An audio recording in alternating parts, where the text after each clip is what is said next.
the functions of belief is taking action. We did a survey of about 2,000 top entrepreneurs, and we noticed that one of the things that people who win in that world have is a bias for action. If they have an inspiration, they act on it. I mean, how many of you have ever had a great idea, talked about it, thought about it, didn't do it, and then someone else did it and was successful, and you went, darn, I should have done that. Maybe it was buy that piece of property. You know, all that, we all have that piece of property we wish we'd bought, you know. Anyway, so we're going to be looking at the idea that taking action is part of law of attraction. See, a lot of people think you can just sit in your room, meditate, visualize having the perfect car, the perfect house, the perfect relationship, and then it'll kind of just come to you. And I always say, unless you live at the bottom of a hill where there's a road, it's probably not going to be a Cadillac show up in your living room, right? So think about this. The last 6 letters of the word attraction spell what? A-C-T-I-O-N, action. Now, there's 2 kinds of actions that are critical. There's obvious actions.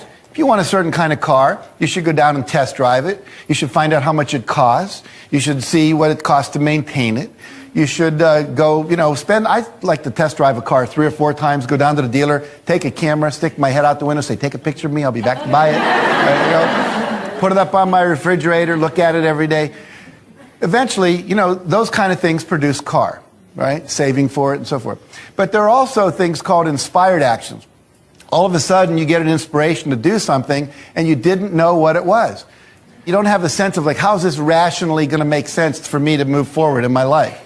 I'll give you an example. A friend of mine, Dr. Ignatius Piazza, graduates chiropractic school. He wants to move to Monterey, near Pebble Beach, where the golf course is. And he gets there and he says to the local chiropractic association, I'd like to join you, I'd like you to help me get my practice started. And they said, we don't need any more chiropractors. We have 1 chiropractor for every 8 people in this area. It's too many. Now, he could have said, okay, let the external reality control his internal experience, but he didn't do that. He said, I'm going to think about this and visualize it and believe in it, and something will come that I will do. And what came to him to do was to take 6 months before he opened his office and put a pin where he wanted his office, and then concentric circles knock on every door in every neighborhood saying, hi, I'm a new doctor in town, could I ask you a few questions? I'm starting this practice, should I open from 5 till 9 in the morning, or should I be open from 5 until 9 at night for people who have 9 to 5 jobs, which would be better? Should I advertise in this paper or that paper? Should I call it Ignatius Piazza Chiropractic or Chiropractic West? And then his last question was, if I have an open house, would you like to receive an invitation? They said yes, he wrote it down.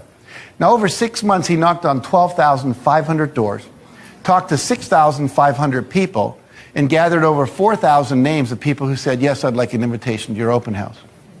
Now, when he opened his office 6 months later in a town that did not need another chiropractor, according to the professionals, his first month in practice, he netted $72,000. In his first year in practice, his gross income was over $1 million. I was giving a talk and mentioned this story just about 5 years ago, and this happened about 25 years ago.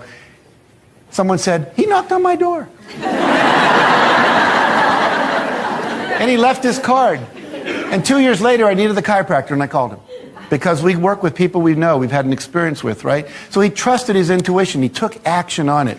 Other people would say, oh, guess I can't have what I want. You got to be willing to take the action. Now, some